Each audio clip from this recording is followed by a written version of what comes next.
तो फ्रेंड्स, मैं जाकिर अब्बास आज आपके लिए जो टॉपिक लाया हूँ वह है DSSB के द्वारा 29 अक्टूबर 2021 को स्पेशल एजुकेशन टीचर्स का जो रिज़ल्ट आया है उसके संदर्भ में आज हम बात करने वाले हैं। और आज हम करेंगे DNA। इस रिज़ल्ट का जो पोस्ट कोड है 93/20। आज इसके ऊपर हम इस रिजल्ट को अच्छे से एनालाइज करेंगे और देखेंगे कि विद्यार्थियों ने कहाँ चूक कर दी और जो अब इसमें वैकेंसीज रह गई हैं। आपको बता देना चाहता हूँ मैं कि ये जो एग्ज़ाम हुआ था, यह एग्ज़ाम 978 वैकेंसीज के लिए कंडक्ट कराया गया था DSSB के द्वारा, मगर इसके अंदर केवल 540 कैंडिडेट ही क्वालिफाइंग कर पाए हैं। सबसे इंटरेस्टिंग बात क्या है कि यहाँ पर DSSB की जो कंडीशन है पार्ट ए और पार्ट बी यानी कि पेपर 1 और पेपर 2 में जो कैंडिडेटों को अलग अलग क्वालिफाई करना होता है, यहाँ पर स्पेशल एजुकेशन टीचर्स के लिए TGT टीचर्स के लिए DSSB ने अपनी ये वाली पॉलिसी को भी इनके ऊपर अप्लाई नहीं किया था। दोनों में मिलाकर कैंडिडेट को पास होना था, फिर भी कैंडिडेटों ने की भारी चूक। कैंडिडेट्स ने इस एग्ज़ाम के अंदर अपना टाइम मैनेजमेंट करना हो या ऑनलाइन पेपर को किस प्रकार से अटेम्प्ट करना है, शायद यहाँ पर हमारे बहुत सारे अभ्यर्थी चूक गए। अदरवाइज सभी कैंडिडेट, मुझे सिर्फ इतना बता दीजिए, क्या दोनों पार्ट्स में मिलाकर सिर्फ क्वालिफाइंग नंबर ला पाना इतना मुश्किल था क्या? जो पोस्ट के इक्विवेलेंट भी कैंडिडेट पास आउट नहीं हो पाए, क्वालिफाई नहीं कर पाए। जरा सोचिए कि 978 वैकेंसीज के लिए हजारों बच्चे बैठे और उसमें से सिर्फ और सिर्फ 540 कैंडिडेट ही एग्जाम क्वालिफाई कर पाए। यानी कि कहीं ना कहीं हमारी रणनीति में भारी चूक हुई, जिसका खामियाजा DSSB की हिस्ट्री में ऐसा कई बार हो चुका है। जो भी कैंडिडेट एग्जाम देने के लिए इस बार बैठे थे, उन सभी को एक स्पेशल ऑफर दिया गया था, जिसमें आप सभी चूक गए। अब नेक्स्ट टाइम आप ये उम्मीद मान के मत चलना कि DSSB दोबारा ये मौका आप सभी को देगा कि दोनों पेपर में मिलाकर आप क्वालिफाइंग करें।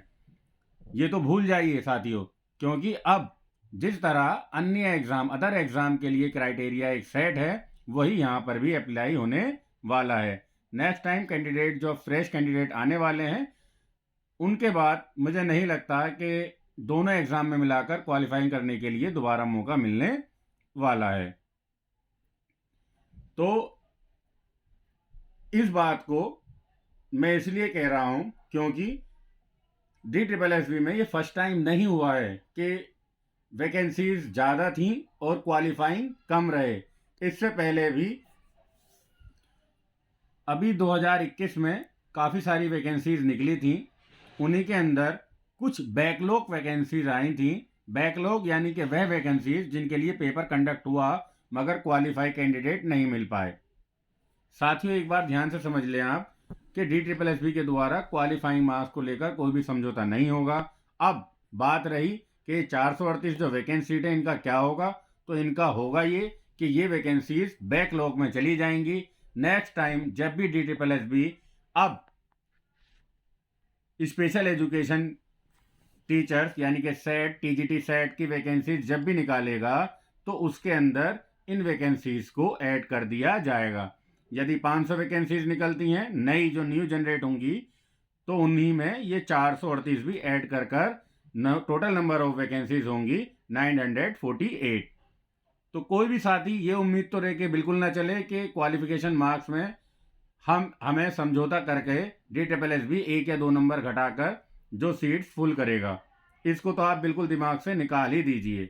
मैं आपको यहाँ ये बताना चाहता हूँ कि DSSB की हिस्ट्री में ऐसा पहली बार नहीं हुआ है कि नंबर ऑफ कैंडिडेट कम हों जिन्होंने एग्ज़ाम क्वालिफाई करा हो और सीट ज़्यादा हों। जितनी सीट्स के लिए एग्ज़ाम होता है, अगर उतनी सीट्स के लिए कैंडिडेट क्वालिफाई नहीं कर पाए, तो बची हुई सीट्स को बैकलॉग में डाल दिया जाता है।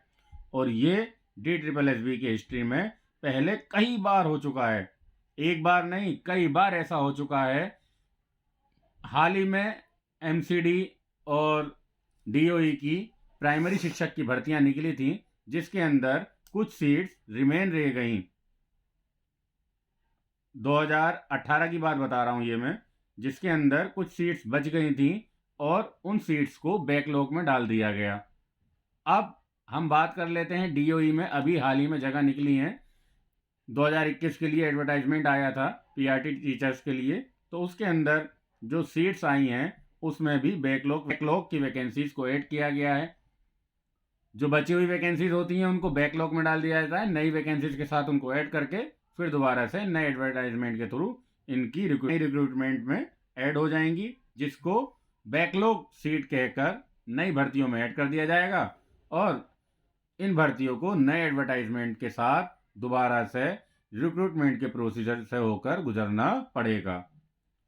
दूसरी रही बात कि कुछ साथियों ने क्वालिफाइंग जो नहीं किया है, तो कई साथियों से जब चर्चा हुई और जिन्होंने एग्ज़ाम दिया था स्टूडेंट से चर्चा करी, तो इसका जो कारण रहा है मेरे हिसाब से ये सेकंड पेपर, क्योंकि मैंने काफ़ी एनालाइज किया, लोगों से बात करी और पता चला जिन लोगों ने एग्ज़ाम दिया है कि सर सेकंड पेपर के अंदर वाकई ही सिलेबस से हटकर कुछ पार्ट था जो सिलेबस से हटकर था, जिसके लिए कैंडिडेट्स अच्छे से प्रिपेयर नहीं थे और उसका उन्हें खामियाजा भुगतना पड़ा।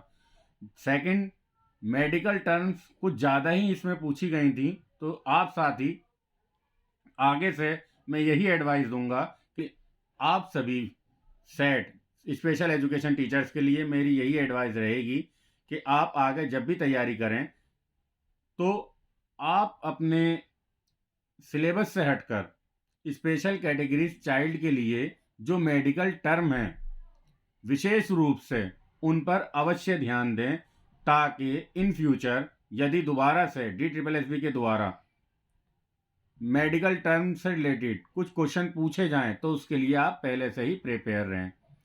साथियों, एक बात और कि टाइम मैनेजमेंट, हमें यहाँ पर अपने टाइम को अच्छे से मैनेजमेंट करना पड़ेगा ताकि पेपर के टाइम पर हमें इसका खामियाजा ना भुगतना पड़े, जिसका सबसे अच्छा तरीका है ऑनलाइन मॉक टेस्ट। आप सभी ऑनलाइन मॉक टेस्ट के द्वारा अपनी प्रैक्टिस को अच्छे से बनाए रखें ताकि एग्ज़ाम में आपको किसी प्रकार की कोई समस्या ना हो। बहुत से साथियों ने फर्स्ट टाइम ऑनलाइन पेपर का सामना किया, हो सकता है उसकी वजह से वो रह गए हों, मगर आप लोग आगे से इसका ध्यान रखें और अपनी तैयारी अच्छी करें। वह सभी साथी जो इस बार सेलेक्ट हो गए हैं 538 इडोजियर भरने के लिए, उनके लिए मेरी यही सलाह है कि अच्छे से आपके पास ईमेल आया हुआ है उसको रीड करें। ईमेल के अंदर इडोजियर से रिलेटेड जो भी बातें बताई गई हैं आप सभी, चाहे वो RCI एफिलेशन सर्टिफिकेट हो, NCTE एफिलेशन सर्टिफिकेट हो, OBC कैंडिडेट विशेष रूप से ध्यान रखें कि आपका OBC सिर्फ दिल्ली का ही वैलिड है। अदर स्टेट कैंडिडेट अगर OBC भर चुके हैं तो उनके लिए ये बहुत ही दुखद बात है, क्योंकि उनका OBC दिल्ली का ही OBC वैलिड होगा, उनका OBC अदर स्टेट का वैलिड नहीं माना जाएगा। कुछ कैंडिडेट्स ने यहाँ पर जो स्पेशल BEd वाले नहीं थे उन्होंने भी फॉर्म में अप्लाई कर दिया था, एग्ज़ाम दे दिया है, मगर जब वे कैंडिडेट अपना इडोजियर फिल करेंगे तो उनका इडोजियर में कैंडिडेचर कैंसिल कर दिया जाएगा, क्योंकि स्पेशल टीचर्स के लिए केवल और केवल स्पेशल डाइट या स्पेशल BEd ही करनी अनिवार्य है। Otherwise you are not eligible for SET TGT teachers. If you don't have special diet or special BEd, then you are not eligible to give exam. You are not eligible to set teachers. Special education teachers के लिए केवल और केवल special diet या special diploma ही या special BEd ही होनी चाहिए आपके पास, अदरवाइज आपका कैंडिडेचर कैंसिल ही होना है। चलिए, बहुत जो साथी सेलेक्ट हो गए हैं वह 30 अक्टूबर 2021 से 13 नवंबर 2021 तक अपना इडोजियर जरूर भरें, इसमें कोई कोताही ना करें। इडोजियर से संबंधित सभी तरह की बातें आपके ईमेल पर आपको भेज दी गई हैं, तो आप वहां से अपना सारा का सारा जो भी टर्म और कंडीशन है उनको पहले अच्छे से पढ़ लें, समझें, डोजियर भरने में जल्दी ना करें। जो भी चीज़ें मांगी गई हैं उनको तसल्ली बख्श तैयार कर लें पहले अपने आप। पहले अपने पास उनको अच्छे से तैयार कर लें, एक एक चीज़ को वेरीफाई करें, किसी सीनियर से, किसी जानकार से उस पर सलाह मशवरा लें और डोजियर फिल वहीं कराएं, साइबर कैफ़े में या अपने किसी परिचित से जो ये काम अच्छे से करना जानता हो। कई डोजियर को सही प्रकार से नहीं भरा गया और कैंडिडेट को बहुत सारी समस्याओं का सामना करना पड़ा। हालांकि DSSB के द्वारा सुधार करने का अवसर ज़रूर दिया जाता है, परंतु हमें कोई गलती नहीं करनी चाहिए। हर चीज़ को अच्छे से और ढंग से करनी चाहिए। आप सभी के लिए फाइनली मेरे यही वर्ड्स हैं कि देखिए, जो होना था वो हो गया। आगे की रणनीति अच्छे से बनाकर चलें। आपको भविष्य में और भी मौके मिलने वाले हैं, निकट भविष्य में स्पेशल टीचर्स के। तो अपनी रणनीति अच्छे से तैयार करनी है अब आप सभी को। जो गलतियां हो गई वो दोबारा ना दोहराएं और बेकार की बातों में ना आए कि मेरिट कम हो सकती है। आगे अपनी तैयारी अच्छी रखें और दोबारा से जब भी वैकेंसीज आएंगी उनमें आप अच्छे से पार्टिसिपेट करें और जो चूक इस बार हुई है उसे दोबारा ना दोहराएं। आपका भविष्य उज्जवल हो, मेरी आप सभी के लिए यही शुभकामना है। साथियों, यदि वीडियो आपको अच्छी लगी हो तो प्लीज़ इस वीडियो को लाइक कर देना, चैनल को सब्सक्राइब करना ना भूलना। हमारे इस यूट्यूब चैनल पर आपको अन्य इस प्रकार की सभी खबरें टाइम टू टाइम प्रदान की जाती हैं और सभी जानकारियों को समय से प्राप्त करने के लिए आप हमारे यूट्यूब चैनल को सब्सक्राइब ज़रूर करें, ताकि हमें आपके द्वारा मिल रहे इस प्यार को एक मोटिवेशन के रूप में हम इसे स्वीकार करके और आगे भविष्य में इससे भी अच्छी वीडियो बनाने की कोशिश करते रहें। धन्यवाद साथियों।